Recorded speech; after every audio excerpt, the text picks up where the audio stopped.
कुशीनगर में टीकाकरण अभियान में वसूली का खेल। एएनएम का मरीज से रिश्वत लेते वीडियो वायरल। सीएमओ को पत्र के माध्यम से की गई शिकायत।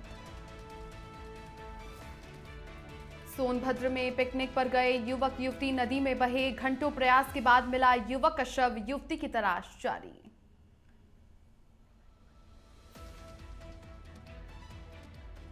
यूपी पुलिस की सख्त कार्रवाई से अपराधियों में मचा हड़कंप। उन्नाव में एनकाउंटर के डर से शातिर टप्पेबाज ने किया सरेंडर। आरोपी ने महिला से की थी ठगी।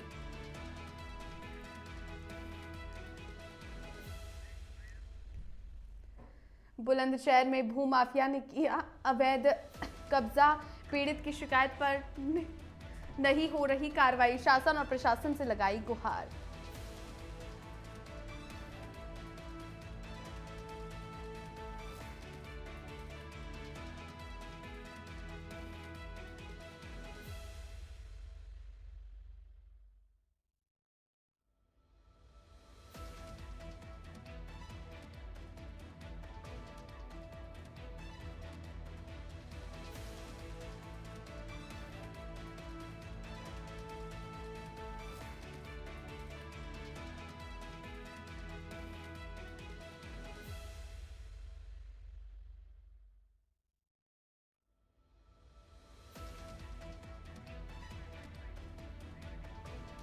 नमस्कार, वंदे भारतम, इंडिया अहेड देख रहे हैं आप और आपके साथ हूं मैं छवि फागना। बुलेटिन की शुरुआत करते हैं। जनपद अमरोहा की धनोरा तहसील परिसर में भारतीय किसान यूनियन के कार्यकर्ताओं ने जोरदार धरना प्रदर्शन किया।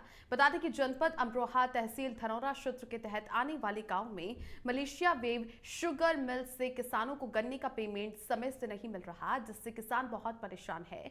इसी बात से नाराज होकर के भारतीय किसान यूनियन के कार्यकर्ताओं ने पूर्व में धनौरा तहसील परिसर में धरना प्रदर्शन करके आलाधिकारियों को ज्ञापन भी सौंपा था और आलाधिकारियों ने वेव शुगर मिल से गन्ने का पेमेंट दिलवाने का आश्वासन दिया, लेकिन अभी तक किसानों को गन्ने का पैसा नहीं मिल पाया, जिससे नाराज होकर के धनौरा तहसील परिसर में धरने पर बैठ गए और कहा कि जब तक मिल से गन्ने का पेमेंट नहीं मिल जाएगा हम धरने पर ही बैठे रहेंगे।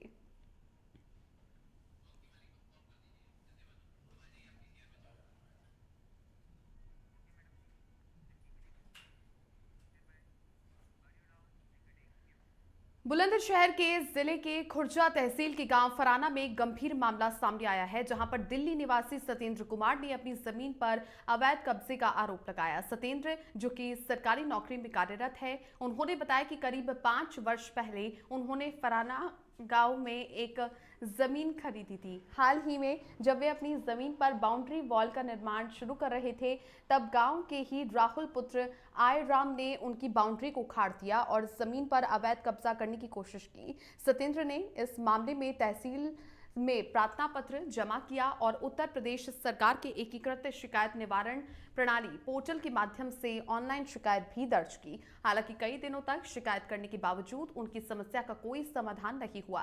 सत्येंद्र ने बताया कि वे दर-दर की ठोकरें खा रहे हैं और उनकी जमीन को भूमाफिया से बचाने के लिए शासन प्रशासन से कोई सहायता नहीं मिल रही है। उन्होंने शासन और प्रशासन से गुहार लगाई कि उनकी जमीन को भूमाफिया के चंगुल से बचाया जाए और इस मामले में त्वरित कार्रवाई की जाए।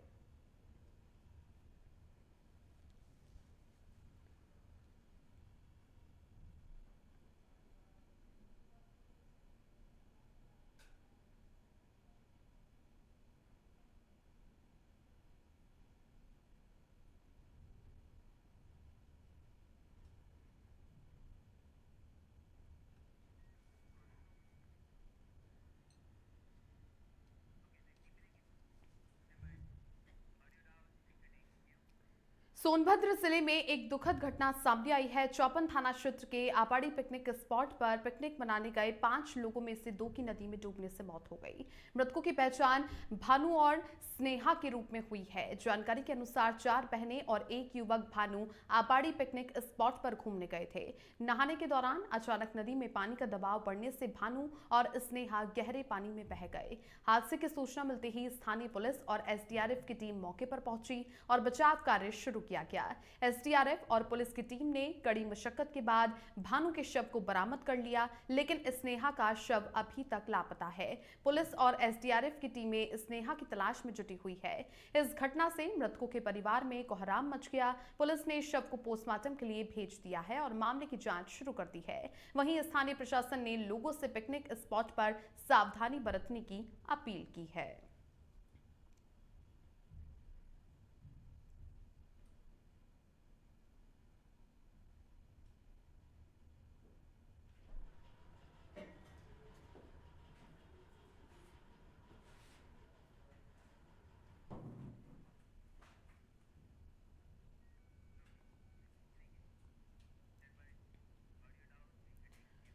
कुशीनगर से खबर है, एएनएम का मरीज से रिश्वत लेते हुए वीडियो वायरल हुआ। एएनएम सुमन टीकाकरण के दौरान वसूली का वीडियो वायरल हो गया है। बच्चों को लगने वाले टीकाकरण अभियान में वसूली का खेल चल रहा है।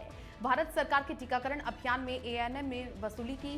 सीएमओ कुशीनगर को पत्र के माध्यम से शिकायत भी दी गई। विशुनपुरा क्षेत्र के खजूरिया गांव का ये मामला सामने आया है, जहां पर एएनएम सुमन का टीकाकरण के दौरान वसूली लेते हुए वीडियो वायरल हो गया। कुशीनगर से ये बड़ी खबर, एएनएम का मरीज से रिश्वत लेते हुए वीडियो वायरल हुआ, जिसके बाद में बच्चों को चूंकि लगने वाले टीकाकरण के अभियान में वसूली का खेल चल रहा है और भारत सरकार के टीकाकरण के अभियान में एएनएम ने वसूली की है, जिसका वीडियो भी वायरल हुआ।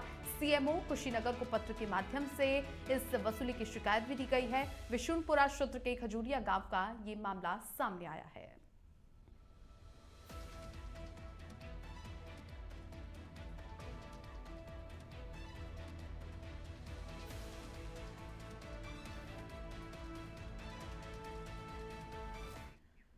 औरैया जिले में यमुना और चंबल नदियों का जलस्तर तेजी से बढ़ रहा है, जिससे बाढ़ की स्थिति गंभीर हो गई है। यमुना नदी खतरे के निशान से करीब 5 मीटर ऊपर बह रही है, जिसके कारण आसपास के कई गांवों में पानी घुस गया है। लगभग आधी दर्जन से ज्यादा गांव इस बाढ़ से प्रभावित हो गए हैं। लोग अपना सामान और मवेशियों को लेकर के सुरक्षित स्थानों और बाढ़ राहत शिविरों की तरफ जा रहे हैं। जिला प्रशासन औरैया के बाढ़ प्रभावित क्षेत्रों में लोगों की मदद के लिए लगातार काम कर रहा है। वहीं पर शासन प्रशासन के द्वारा प्रभावित गांवों में राहत की सामग्री भी पहुंचाई जा रही है। औरैया पुलिस की टीमें भी इन इलाकों की लगातार निगरानी कर रही है और गश्त लगा रही है। सदर विधायक गुड़िया कठेरिया और जिलाधिकारी डॉक्टर इंद्रमणि त्रिपाठी ने नाव से अजीतमल के ग्राम सिकरोड़ी पहुंचकर के बाढ़ पीड़ितों से मुलाकात की।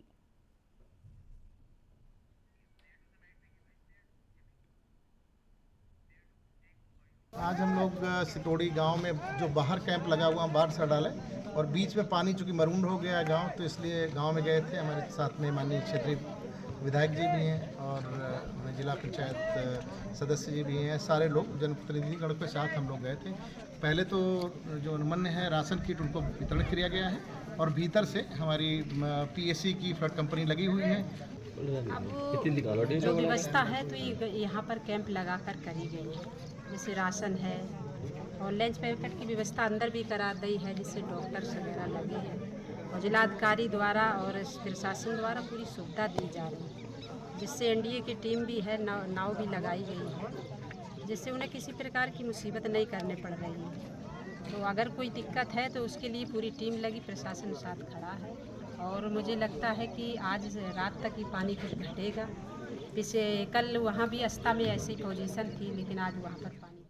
बुलंदशहर जिले के खुर्जा तहसील के गांव फराना में एक गंभीर मामला सामने आया है, जहां पर दिल्ली निवासी सत्येंद्र कुमार ने अपनी जमीन पर अवैध कब्जे का आरोप लगाया। सत्येंद्र, जो कि सरकारी नौकरी में कार्यरत है, उन्होंने बताया कि करीब 5 वर्ष पहले फराना गांव में एक जमीन खरीदी थी। हाल ही में जब वे अपनी जमीन पर बाउंड्री वॉल का निर्माण शुरू कर रहे थे, तब गाँव के ही राहुल पुत्र आयराम ने उनकी बाउंड्री को उखाड़ दिया और जमीन पर अवैध कब्जा करने की कोशिश की। सत्येंद्र ने इस मामले में तहसील में प्रार्थना पत्र जमा किया और उत्तर प्रदेश सरकार के एकीकृत शिकायत निवारण प्रणाली पोर्टल के माध्यम से ऑनलाइन शिकायत दर्ज की। हालांकि कई दिनों तक शिकायत करने के बावजूद उनकी समस्या का कोई समाधान नहीं हुआ। सत्येंद्र ने बताया कि वे दर-दर की ठोकरें खा रहे हैं और उनकी जमीन को भू माफिया से बचाने के लिए शासन प्रशासन से कोई सहायता नहीं मिल रही है। उन्होंने शासन और प्रशासन से गुहार लगाई है कि उनकी जमीन को भू माफिया के चंगुल से बचाया जाए और इस मामले में त्वरित कार्रवाई की जाए।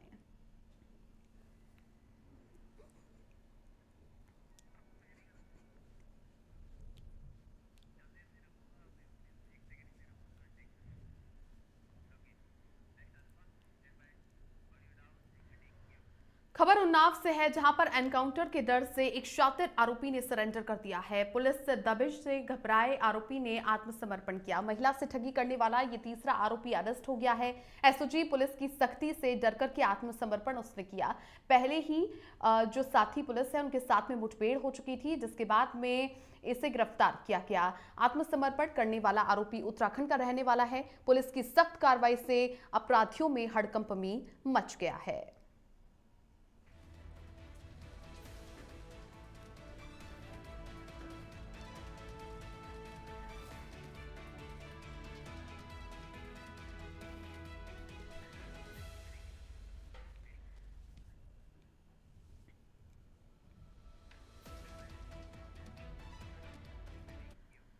एटा जिले के थाना निधौली कला क्षेत्र के चंद्रभानपुर गांव में 17 वर्षीय सत्यवीर पुत्र मोहर सिंह की संदिग्ध परिस्थितियों में मौत ने सनसनी फैला दी है।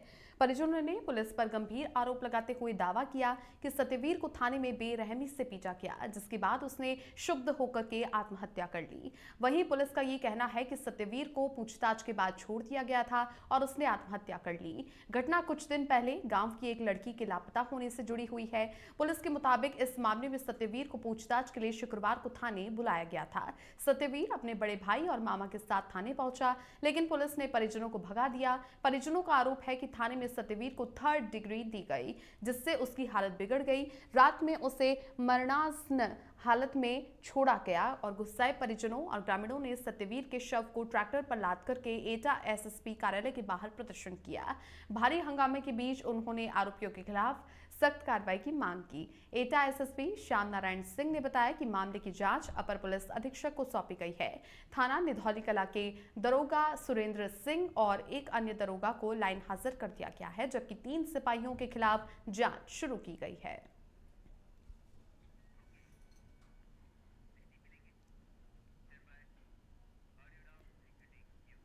श्रावस्ती के इकोना क्षेत्र में एक दर्दनाक हादसे में 12 वर्षीय किशोर की करंट लगने से मौत हो गई। किशोर दीन नामगढ़ जिलेदार पुरवा निवासी अमित कुमार यादव था, जो कि घर से कुछ ही दूर अहाते में लगे पंप पर नहाने गया था। तभी पंप में अज्ञात कारणों से उतरे हुए करंट की चपेट में आने से वो झुलस गया। तभी घर के किसी सदस्य ने किशोर को टिल्लू पंप के पास पड़े देखा, जिसे इलाज के लिए अस्पताल में भर्ती करवाया गया, जहां पर डॉक्टरों ने उसे मृत घोषित कर दिया।